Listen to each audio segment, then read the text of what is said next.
नमस्कार दोस्तों, स्वागत करते हैं आपका एक बार फिर से ELS न्यूज पर। जी हाँ दोस्तों, आज हम बात करने वाले हैं राजस्थान विधानसभा चुनाव के ओपनिंग पोल के बारे में। जी हाँ दोस्तों, राजस्थान की 200 विधानसभा सीटों में से किस पार्टी को मिलेगी सबसे ज्यादा बहुमत? क्या कांग्रेस फिर से अशोक गहलोत के साथ सरकार बना पाएगी या फिर भारतीय जनता पार्टी अपना वर्चस्व कायम कर पाएगी? जी हाँ दोस्तों, राजस्थान चुनाव 2023 में होने वाले विधानसभा चुनाव के तहत ओपनिंग पोल ELS द्वारा करवाया गया है। इस ओपनिंग पोल के तहत आने वाले विधानसभा चुनाव में किस पार्टी की सरकार बनने जा रही है? जी हाँ दोस्तों, सबसे पहले बात कर लेते हैं राजस्थान के दौसा जिले की 5 विधानसभा सीटों के ओपनिंग पोल के साथ शुरुआत करते हैं। इस ओपनिंग पोल के लिहाज से देखा जाए तो यहाँ पर भारतीय जनता पार्टी यानी कि बीजेपी को 3 सीट, कांग्रेस पार्टी को यहाँ पर 2 सीटें, RLP खाते में 0 सीट, अन्य पार्टी को यहाँ पर 0 सीट।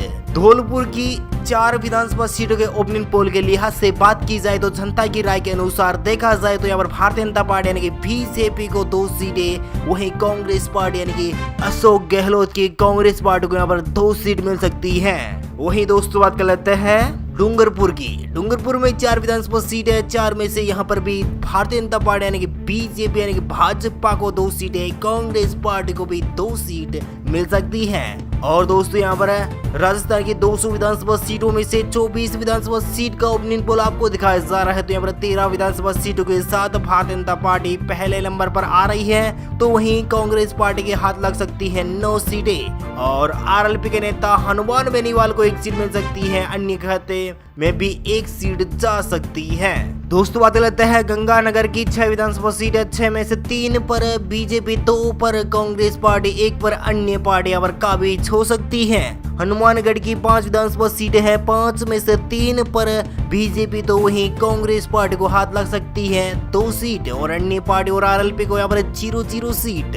दोस्तों यहाँ पर बात कर लेते हैं नागौर जिले की 10 विधानसभा सीटों वाले नागौर की बात की जाए तो यहाँ पर 10 विधानसभा सीटों में से भारतीय जनता पार्टी यहाँ पर 0 सीट पर सिमट सकती है, तो वहीं कांग्रेस पार्टी के हाथ में लग सकती है 0 सीट। RLP यानी कि हनुमान बेनीवाल की पार्टी, RLP को यहाँ पर 10 सीटें मिल सकती है, अन्य पार्टी खत्म यहाँ पर 0 सीट।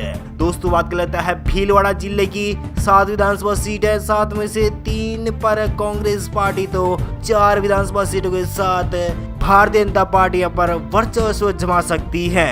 और दोस्तों बात कर लेते हैं बीकानेर की 7 विधानसभा सीट है, 7 में से 3 पर बीजेपी, तो 2 पर कांग्रेस पार्टी, 1 पर RLP, तो अन्य पार्टी खाते में 1 सीट जाने की संभावनाएं बनी हुई है। बूंदी की बात की जाए तो बूंदी में 3 विधानसभा सीट है, 3 में से 2 विधानसभा सीटों पर बीजेपी, तो कांग्रेस के खाते में जा सकती है 1 सीट, अन्य पार्टी खाते में यहाँ पर 0 सीट का सामना करना पड़ेगा।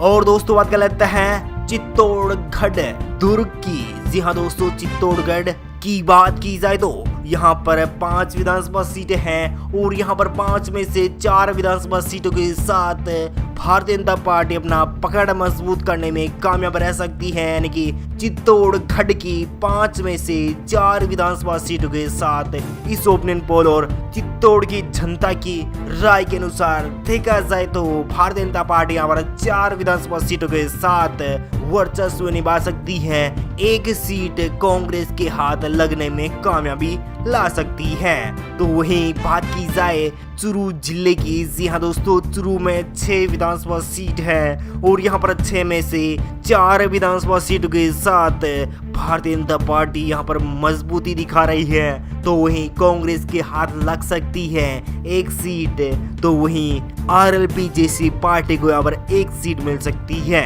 अन्य पार्टी खत्म पर 0 सीट का सामना करना पड़ेगा। जी हाँ दोस्तों, अजमेर संभाग की बात की जाए तो 8 विधानसभा सीटें हैं और यहाँ पर 8 विधानसभा सीटों के साथ 8 में से 4 विधानसभा सीटों पर भारतीय जनता पार्टी, तो वहीं कांग्रेस के हाथ लग सकती है 3 विधानसभा सीटें, वहीं अन्य के खाते में यहाँ पर 0 सीट RLP यानी कि हनुमान बेनीवाल की पार्टी RLP को मिल सकती है 1 विधानसभा सीट से। और बात कर लेते हैं अलवर जिले की। जी हाँ दोस्तों, अलवर की 11 विधानसभा सीटें हैं और यहाँ पर 11 विधानसभा सीटों के लिहाज से देखा जाए तो भारतीय जनता पार्टी के बीजेपी को 6 सीट और कांग्रेस के हार लग सकती है 4 सीटें। अन्य पार्टियों के यहाँ पर 1 सीट मिलने में कामयाबी हासिल हो सकती है। दोस्तों बात कर लेते हैं बांसवाड़ा जिले की 5 विधानसभा सीट है। 5 में से 3 विधानसभा सीटों के साथ भारतीय जनता पार्टी यहाँ पर मजबूती दिखा सकती है। कांग्रेस के हाथ लग सकती है 2 सीटें, RLP खाते में 0 सीट, अन्य के हाथ लग सकती है 0 सीट। दोस्तों बात कर लेते हैं 12 की 4 विधानसभा सीट है। 4 में से 3 पर बीजेपी, 1 पर कांग्रेस पार्टी। बाड़मेर की 7 विधानसभा सीट है। 7 में से 4 पर बीजेपी अपना परचम लहरा सकती है, तो ही कांग्रेस के हाथ लग सकती है 2 विधानसभा सीटें और RLP के खाते में 0 सीट, अन्य के खाते में जा सकती है 1 विधानसभा सीट।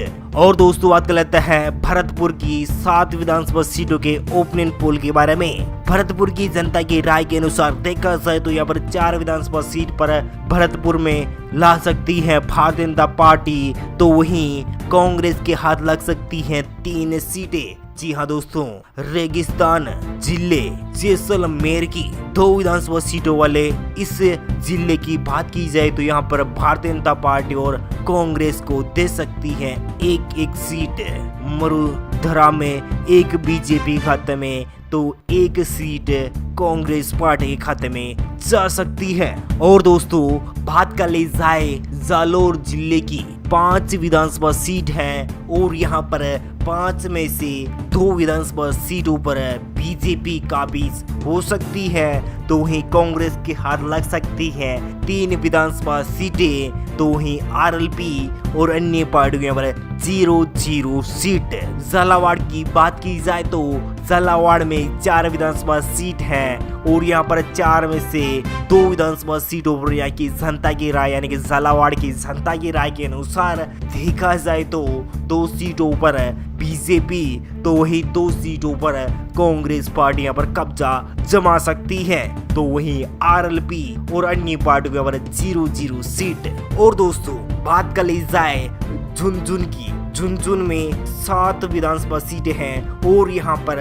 7 में से 4 विधानसभा सीटों के साथ भारतीय जनता पार्टी मजबूती दिखा सकती है, तो वहीं कांग्रेस के हाथ लग सकती है 0 सीट, तो अन्य पार्टी को भी 0 सीट और RLP खाते में भी 0 सीट। दोस्तों बात कर ली जाए जोधपुर की। जोधपुर में 10 विधानसभा सीटें हैं। जी हाँ दोस्तों, जोधपुर की 10 विधानसभा सीटें हैं। जोधपुर अशोक गहलोत का गृह जिला है और यहाँ पर भारतीय जनता पार्टी और RLP सेंधमारी कर सकती है। जी हाँ दोस्तों, एक बार फिर से आपको बता देते हैं जोधपुर में भारतीय जनता पार्टी और RLP यानी कि हनुमान बेनीवाल की पार्टी भी यहाँ पर सेंधमारी कर सकती है। भारतीय जनता पार्टी को यहाँ पर 5 सीटें मिल सकती है, तो वहीं 4 सीटों के साथ भारतीय जनता पार्टी के अपोजिट कांग्रेस पार्टी को यहाँ पर 4 विधानसभा सीटें यानी कि कह सकते हैं कि अशोक गहलोत के गृह राज्य में मात्र 4 सीटों पर ही सिमट कर रह जाएगी कांग्रेस पार्टी, तो वहीं RLP के खाते में 1 सीट, अन्य पार्टियों के पर 0-0 सीट। दोस्तों यहाँ पर बात कर ली जाए करौली। जी हाँ दोस्तों, करौली में 4 विधानसभा सीटें हैं और यहाँ पर बात की जाए यहाँ की जनता की राय के अनुसार, करौली की जनता की राय की माने तो यहाँ पर 4 में से 3 विधानसभा सीटों पर बीजेपी, तो वहीं कांग्रेस के खाते में जा सकती है 1 सीट और RLP और अन्य पार्टी का यहाँ पर सुपड़ा साफ है। और दोस्तों बात की जाए कोटा जिले की 6 विधानसभा सीट है और यहाँ की जनता की राय के अनुसार देखा जाए तो भारतीय जनता पार्टी यानी कि बीजेपी के खाते में जा सकती है 5 विधानसभा सीटें और 1 विधानसभा सीट पर कांग्रेस पार्टी, तो RLP खाते में 0, अन्य पार्टी खाते में यहाँ पर 0-0 सीट। और दोस्तों बात कर लेते हैं राजस्थान की राजधानी जयपुर जिले की 19 विधानसभा सीटों के ओपनिंग पोल के बारे में, यानी कि कह सकते हैं कि जयपुर की जनता इस बार किसे पसंद सबसे ज्यादा कर रही है? क्या भारतीय जनता पार्टी यहाँ पर वर्चस्व निभा पाएगी या फिर कांग्रेस पार्टी फिर से बना लेगी सरकार? जी हाँ दोस्तों, जयपुर की 19 विधानसभा सीटों के लिहाज से बात की जाए तो यहाँ की जनता की राय के अनुसार देखा जाए तो 10 सीटों पर भारतीय जनता पार्टी अकेले ही सीट जीत सकती है, तो वहीं 7 विधानसभा सीटों के साथ कांग्रेस पार्टी भी यहाँ पर अपना वर्चस्व कायम रह सकता है, तो वहीं 2 सीटों पर आरएलपी जैसी पार्टी भी यहाँ पर सेंधमारी कर सकती है राजधानी जयपुर में, और अन्य पार्टी का यहाँ पर 0-0 सीट है। दोस्तों बात कर ली जाए पाली जिले की 6 विधानसभा सीट है, 6 में से 3 पर बीजेपी, 2 पर कांग्रेस पार्टी, 1 पर आरएलपी। प्रतापगढ़ की, जी हाँ दोस्तों, प्रतापगढ़ में 2 विधानसभा सीट है, 2 में से 2 विधानसभा सीटों पर भारतीय जनता पार्टी। राजसमंद की, राजसमंद में 4 विधानसभा सीटें हैं, 4 में से 2 विधानसभा सीटों पर भारतीय जनता पार्टी, 2 विधानसभा सीटों पर कांग्रेस पार्टी। सवाई माधोपुर की 4 विधानसभा सीटें हैं, 4 में से 2 पर बीजेपी, 2 पर कांग्रेस पार्टी। और बात कर लेते हैं सीकर जिले की 8 विधानसभा सीटें हैं, 8 में से 5 विधानसभा सीटों के साथ भारतीय जनता पार्टी, तो वहीं कांग्रेस की हाथ लग सकती है मात्र 2 विधानसभा सीटें, और 1 विधानसभा सीट पर आरएलपी के खाते में जा सकती है, अन्य के खाते में 0 सीट। और दोस्तों बात कर लेते हैं सिरोही जिले की 3 विधानसभा सीट है, 3 में से 2 विधानसभा सीटों पर बीजेपी, 1 विधानसभा सीट पर कांग्रेस पार्टी, तो आरएलपी खाते में 0 सीट, अन्य पार्टी खाते में 0-0 सीट।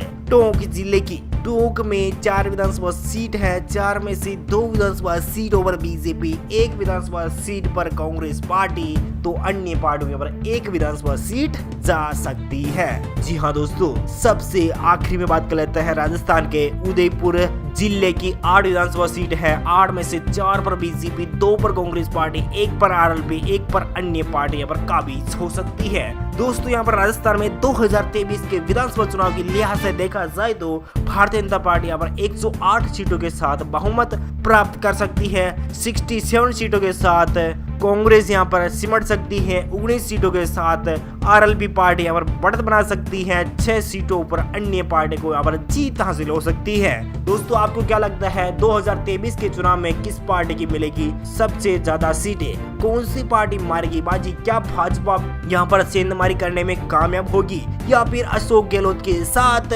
फिर से राजस्थान में अगुवाई करने वाले हैं मुख्यमंत्री के तौर पर अशोक गहलोत? आप हमें कमेंट करके जरूर बताएगा। Thank you, take care, good bye, जय हिंद, जय भारत, जय किसान, वंदे मातरम, जय श्री राम।